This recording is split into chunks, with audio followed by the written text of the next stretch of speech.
Hello friends, इस video में हम बात करते हैं आयरन डेफिशिएंसी एनीमिया के बारे में। ठीक है, देखो आपको पता होगा कि जो आयरन होता है, सबसे पहले हम इसके अंदर आयरन मेटाबॉलिज्म की बात करते हैं कि जो है आयरन का मेटाबॉलिज्म हमारी बॉडी में कैसे होता है। देखो आपको पता होगा कि जो आयरन होता है वो दो फॉर्म में प्रेजेंट होता है, एक होता है Fe+2 और एक होता है Fe+3। ठीक है, तो देखिए आप Fe+2 और Fe+3 की हम बात करते हैं कि आपने मान लो आयरन को इंजेक्ट अपने अंदर लिया बॉडी के। ठीक है, तो Fe+2 फॉर्म हो या Fe+3 फॉर्म हो, अगर आप मान लो Fe+2 फॉर्म में लेते हो आयरन को, तो ये जो Fe+2 फॉर्म होती है आयरन की, ये क्या होती है, ये एब्जॉर्बेबल होती है आराम से। ठीक है गाइस, और अगर आप मान लो Fe+3 को लेते हो तो ये जो होती है ये नॉन एब्जॉर्बेबल होती है। ठीक है गाइस, सपोज दैट आपने इसको लिया, आयरन लेते हो आप, बॉडी के अंदर गया आयरन। अब ये बॉडी के अंदर जाने के बाद क्या हुआ, अगर Fe+2 हुआ, अगर Fe+2 हुआ तो क्या करेगा, ये सीधा जो इसके अंदर क्या होता है, सिंपल सी बात है कि जो ड्यूडेनम होता है हमारा, भाई स्टमक में तो कुछ होने वाला है नहीं आयरन का। अब जो ड्यूडेनम है, उस ड्यूडेनम के अंदर क्या होता है कि यहाँ पे आपके ड्यूडेनम की जो सेल्स होती है उन पे क्या होता है, एक होता है डाईवेलेंट मेटल ट्रांसपोर्टर 1, ठीक है, ट्रांसपोर्टर पाया जाता है, और एक होता है उसके पहले क्या, साइटोक्रोम रिडक्टेज। ठीक है गाइस, अब देखो सिंपल सी बात है कि आपकी बॉडी के अंदर जो एब्जॉर्वेशन होगा इसका आयरन का, ये Fe+2 की फॉर्म में होगा। ठीक है, Fe+3 की जो फॉर्म होगी वो आपकी जो है ड्यूडेनम की जो सेल्स है उसको एब्जॉर्ब नहीं कर पाएगी। तो Fe+2 आया, और अगर नॉर्मल Fe+2 की फॉर्म में प्रेजेंट है अगर आयरन, तो वो डाईवेलेंट के थ्रू होता हुआ क्या हो जाएगा, एब्जॉर्ब हो जाएगा। बट अगर सपोज दैट Fe+2 आपने इंजेक्ट किया है, ठीक है, तो क्या होगा, तो इसके अंदर जो ड्यूडेनम की सरफेस होती है उस पर एक एंजाइम पाया जाता है जिसको हम बोलते हैं साइटोक्रोम रिडक्टेज। साइटोक्रोम रिडक्टेज क्या काम करेगा कि ये Fe+3 की जो फॉर्म है, इस Fe+3 को ये Fe+2 के अंदर कन्वर्ट कर देगा। ठीक है गाइस, तो इसने क्या किया, अगर सपोज दैट आपने Fe+3 लिया था तो ये Fe+3 को किस में कन्वर्ट कर देगा, Fe+2 में। अब देखो ये Fe+2 आगे आता है, और आगे आने के बाद क्या होता है, यहाँ पे क्या प्रेजेंट होता है, डाईवेलेंट मेटल ट्रांसपोर्टर। देखो नाम से पता चल रहा है डाईवेलेंट मतलब कि जो डाईवेलेंट जो मेटल्स है उनके लिए ये ट्रांसपोर्टर का काम करता है। ऐसा नहीं है कि केवल आयरन के लिए ही काम करता है, ये जिंक हुई, कॉपर हुई, इनके लिए क्या करता है, जो डाईवेलेंट मेटल होती है उनके लिए ट्रांसपोर्टर का काम करता है। अब क्या होता है कि जो है Fe+2 फॉर्म बना आयरन का, अब ये करता है इसको अंदर एब्जॉर्ब करता है। ठीक है, तो आयरन कहाँ पे चला गया, अंदर चला गया Fe+2 की फॉर्म में। ठीक है, Fe+2 की फॉर्म में। ठीक है, और इससे क्या हुआ कि इसकी जो सरफेस होती है, ड्यूडेनम की जो सरफेस होती है, दूसरी सेल्स की जो दूसरी सरफेस होती है, ठीक है, उधर की साइड क्या होता है, उधर की साइड होता है यहाँ पे फेरोपोर्टिन। क्या होता है, फेरोपोर्टिन। तो इसके थ्रू होता हुआ ये क्या होता है, एक्स्ट्रा सेलुलर फ्लूइड में आ जाता है। ठीक है गाइस, बट ये जो Fe+2 होता है ये हमारी जो ब्लड वेसल्स होती है उनके अंदर सीधा नहीं जा सकता, इसको किस में कन्वर्ट होना पड़ेगा, Fe+3 के अंदर। तो Fe+3 के अंदर कन्वर्ट करने के लिए क्या होता है, इसकी जो सरफेस होती है ड्यूडेनम की, जो सेल की जो सरफेस होती है दूसरी तरफ की, उस पर क्या होता है, एक प्रोटीन होता है जिसको हम बोलते हैं हेप्सिडिन। ठीक है, यह सेलुलोप्लाज्मिन, हेपेस्टिन या सेलुलोप्लाज्मिन होता है। ठीक है, ये हेपेस्टिन या सेलुलोप्लाज्मिन क्या करता है, ये जो Fe+2 है, इस Fe+2 की जो फॉर्म को ये Fe+3 में कन्वर्ट करता है। क्लियर, तो ये क्या काम करेगा, जो Fe+2 था उस Fe+2 को ये Fe+3 की फॉर्म में कन्वर्ट कर देगा। क्लियर गाइस, अब क्या होता है, ये जो Fe+3 है, ये Fe+3 क्या होता है, हमारी ब्लड वेसल्स के अंदर आता है, और ब्लड वेसल्स के अंदर आता है तो ब्लड वेसल्स के अंदर क्या होता है, एक प्रोटीन पाया जाता है इसको ले जाने के लिए, इसको बाइंड करने के लिए आयरन को, जिसको हम बोलते हैं ट्रांसफेरिन प्रोटीन। क्या बोलते हैं, ट्रांसफेरिन प्रोटीन। तो ये जो होता है ये हमारे पास क्या, ट्रांसफेरिन प्रोटीन।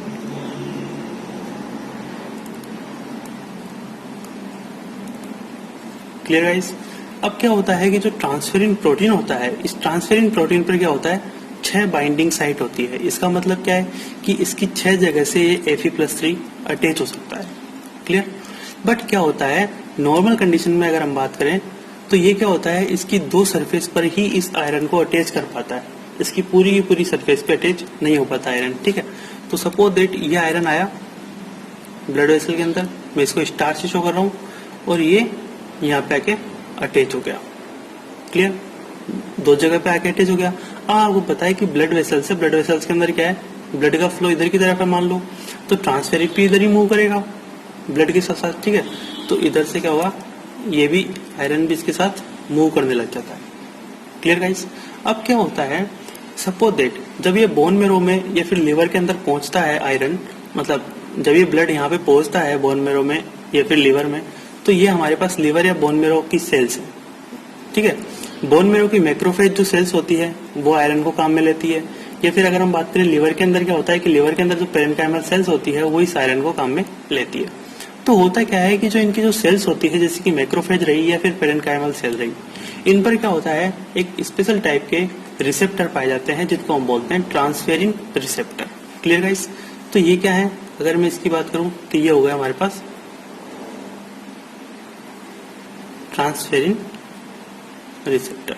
ठीक है, अब क्या होता है कि ये जो ट्रांसफेरिन रिसेप्टर है इस आयरन को क्या करते हैं, एक्सेप्ट करते हैं। ठीक है, और ये आयरन किस फॉर्म में था, Fe+3 के फॉर्म में था। ठीक है, तो ये इस पे आके अटैच हो जाता है, ये अटैच हो गया। क्लियर, अब ये क्या हुआ, सेल के अंदर आ गया। ठीक है, अब ये सेल के अंदर आने के बाद क्या होता है, तो इनकी सेल्स में क्या होता है, इनकी सेल्स में जो लिवर है, लिवर के पेरेन्काइमल सेल्स है या बोन मेरो की जो मैक्रोफेजेस होती है, उनके अंदर क्या होता है, एपोफेरेटिन नाम का एक कंपाउंड पाया जाता है। क्या होता है, एपोफेरेटिन। तो ये एपोफेरेटिन क्या करता है, इस आयरन को अपने साथ बाइंड कर लेता है। ठीक है, तो ये क्या जुड़ गया, इसके साथ एपोफेरेटिन के साथ ही जुड़ जाता है। ठीक है, एपोफेरेटिन। Clear guys. तो ये इस एपोफेरेटिन के साथ जुड़ जाएगा और एपोफेरेटिन और आयरन का क्या बन जाएगा, कॉम्प्लेक्स बन जाएगा। ठीक है, अब क्या होता है, जब ये इसके साथ जुड़ा तो इसके साथ जुड़ करके क्या क्या बना लेता है, ये बना लेता है हमारा फेरेटिन। ठीक है, ध्यान रखना क्या बना लेता है, फेरेटिन।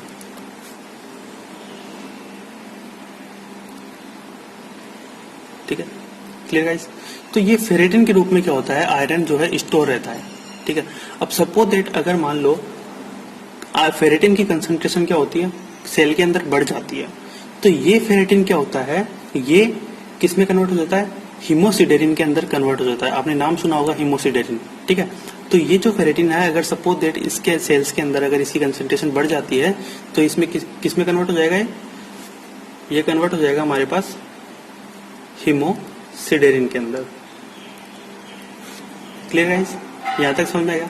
ये होता है हमारा एब्जॉर्प्शन कैसे हुआ और इसका ट्रांसपोर्टेशन कैसे हुआ और इसका जो है स्टोरेज कैसे हुआ। तो ठीक है, तो स्टोरेज फॉर्म कौन सी होगी हमारे पास, फेरेटिन। ये फेरेटिन क्या होगी, स्टोर होगी। ठीक है गाइस, अगर मैं बात करता हूं आयरन की, तो आपको एक चीज ध्यान रखना आयरन के अंदर, मेटाबॉलिज्म के अंदर, कि जो आयरन होता है ये क्या होता है, एक तो होता है हमारे पास हिम आयरन। ठीक है, और एक होता है हमारे पास कौन सा, नॉन हिम आयरन। देखो सिंपल सी बात है, दो टाइप के इंसान पाए जाते हैं, एक होता है हमारे पास कौन सा, वेजिटेरियन, और एक होता है हमारे पास कौन सा, नॉन वेजिटेरियन। तो जो नॉन वेजिटेरियन सोर्स में जो प्रेजेंट होता है आयरन, वो होता है हमारे पास कौन सा, हिम आयरन। और ये क्या होता है, बहुत तेजी से एब्जॉर्ब होता है। इसका मतलब अगर मैं फार्मा की टर्म में बोलूं तो इसकी जो है बायो अवेलेबिलिटी क्या होती है, ज्यादा होती है। क्लियर, तो हिम आयरन जो होता है ये किस में प्रेजेंट होता है, प्रेजेंट इन वेजिटेरियन फूड। ठीक है, और अगर हम इसकी बात करें तो इसकी जो है बायो अवेलेबिलिटी जो होती है क्या होती है, बहुत ज्यादा होती है। ठीक है गाइस, जबकि अगर मैं नॉन हिम आयरन की बात करता हूं तो नॉन हिम आयरन जो होता है ये क्या होता है, वेजिटेरियन सोर्स के अंदर प्रेजेंट होता है। ठीक है, प्रेजेंट इन, सॉरी यहाँ पे थोड़ा गलत लिख दिया, नॉन वेजिटेरियन। ठीक है, नॉन वेजिटेरियन सोर्स में। और ये जो होता है ये क्या होता है, प्रेजेंट इन वेजिटेरियन सोर्स या वेजिटेरियन फूड। तो इसकी जो बायो अवेलेबिलिटी होती है ये क्या होती है, कम होती है, ठीक है।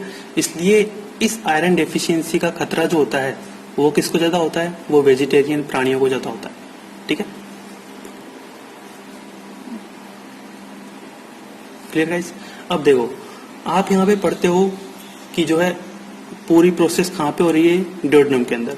तो इसका जो मेन एब्जॉर्प्शन होता है आयरन का, तो मेन एब्जॉर्प्शन कहाँ हो रहा है, ड्यूoडेनम के अंदर। कुछ दूसरे पार्ट में भी होता है इंटेस्टाइन के, बट जो इसका मेनली एब्जॉर्प्शन होता है, मेन साइट होती है, वो क्या होती है, ड्यूoडेनम की होती है। ध्यान रखना, ठीक है। तो मैं यहाँ पे लिख देता हूँ, main site of absorption of iron, ये क्या होगा हमारे पास, ड्यूoडेनम। Clear guys. दूसरी बात, अब देखो ये जो आयरन का एब्जॉर्प्शन है, ये कुछ ऐसे फैक्टर होते हैं जिनकी प्रेजेंस में बढ़ जाता है, और कुछ ऐसे फैक्टर होते हैं जिनकी प्रेजेंस में क्या होता है, घट जाता है। तो कौन कौन से फैक्टर होते हैं मैं यहाँ पे बताता हूं। तो एब्जॉर्प्शन ऑफ आयरन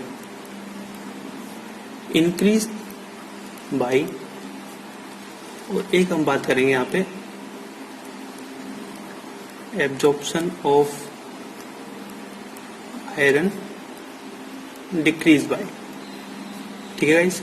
जो आयरन का एब्जॉर्प्शन होता है, अगर सपोज दैट ये जो HCl है, ठीक है, मतलब कुछ एसिड्स होते हैं, उनकी प्रेजेंस में क्या होता है, ये बढ़ जाता है। जैसे अगर मैं बात करूं एसिड की प्रेजेंस में बढ़ जाएगा। कौन कौन से एसिड, आपको 3 एसिड का नाम ध्यान रखना है, ठीक है। कौन कौन से, एक आपको ध्यान रखना है हमारे HCl, ठीक है, जो कि हमारे स्टमक में होता है HCl। एक होता है हमारे पास कौन सा, अमाइनो एसिड्स, ठीक है, HCl हो गया, अमाइनो एसिड्स हो गया, और एक हो गया हमारे पास कौन सा, विटामिन C, जिसको हम बोलते हैं एस्कॉर्बिक एसिड, ठीक है, इनकी प्रेजेंस में। और एक होता है हमारे पास अगर शुगर है, शुगर प्रेजेंट है, ठीक है, तो इनकी प्रेजेंस में क्या होगा, इसका एब्जॉर्प्शन होगा आयरन का, वो क्या होगा, बढ़ जाएगा। जबकि अगर मैं बात करूं कि किसकी प्रेजेंस में कम हो जाता है, तो आपको नाम ध्यान रखना है कि टेनेट, ठीक है, फाइटेट। फाइटेट क्या होता है, ये वेजिटेबल्स में प्रेजेंट होता है, ठीक है। कुछ एंटीबायोटिक्स होती है, जैसे अगर हम बात करें टेट्रासाइक्लिन, और अगर हम बात करें कार्बोनेट्स, ठीक है। तो इनकी प्रेजेंस में क्या होगा, आयरन का एब्जॉर्प्शन कम हो जाएगा, ठीक है गाइस। तो ये चीज आपको ध्यान रखनी है। अब आपको ये पूरा फंडा समझ में आ गया कि जो है इसका एब्जॉर्प्शन कैसे होता है, इसका ट्रांसफर कैसे होता है, और इसका स्टोरेज कैसे होता है, ठीक है। तो यहाँ पे मैं लिख देता हूँ एक चीज आयरन स्टोरेज के लिए, कि अगर जैसे मैंने आपको बताया कि जब फेरेटिन की कंसंट्रेशन क्या हो जाएगी, ज्यादा हो जाएगी, if concentration of ferritin is increase in the cell, ठीक है, तो क्या होगा, ये किस में कन्वर्ट हो जाएगा, ये कन्वर्ट हो जाएगा हमारे हेमोसिडेरिन के अंदर, ठीक है गाइस। तो it convert in hemosiderin, clear guys. और ये जो हेमोसिडेरिन है, अगर आपको सेल के अंदर आपको ब्लड के अंदर मान लो हेमोसिडेरिन है, या सेल के अंदर मान लो, तो जो हेमोसिडेरिन की अगर आपको मान लो पता करना है कि हेमोसिडेरिन प्रेजेंट है या नहीं है, कितनी कंसंट्रेशन में प्रेजेंट है, तो इसके लिए क्या होता है, एक रिएक्शन होती है जिसको हम बोलते हैं पर्ल रिएक्शन, ठीक है। इस पर्ल रिएक्शन में क्या होता है, हम एक स्टेन का यूज करते हैं, ठीक है। इस जो रिएक्शन है इसको करने के लिए हम किसका यूज करते हैं, एक स्टेन का यूज करते हैं, जिसको हम बोलते हैं प्रूशियन ब्लू, ठीक है। तो ये चीज आपको ध्यान रखना है, ये बहुत इंपॉर्टेंट है, नीट में भी बहुत बार पूछी जाती है। तो hemosiderin can be detect bye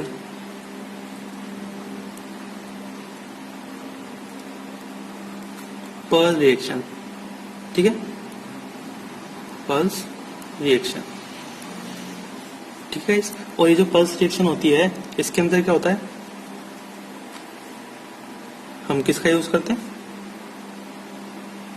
Prussian blue का, ठीक है। आपको इतना ध्यान रखना है इसके अंदर। क्लियर? अब देखो एक चीज और देखते हैं। देखो कुछ टर्म आती है, उन टर्म के बारे में हम बात करते हैं। 2-3 टर्म है हमारे पास, उन टर्म के बारे में हम बात करते हैं। ठीक है, सबसे पहली टर्म होती है हमारे पास टोटल आयरन बाइंडिंग कैपेसिटी। ठीक है, ये क्या होता है?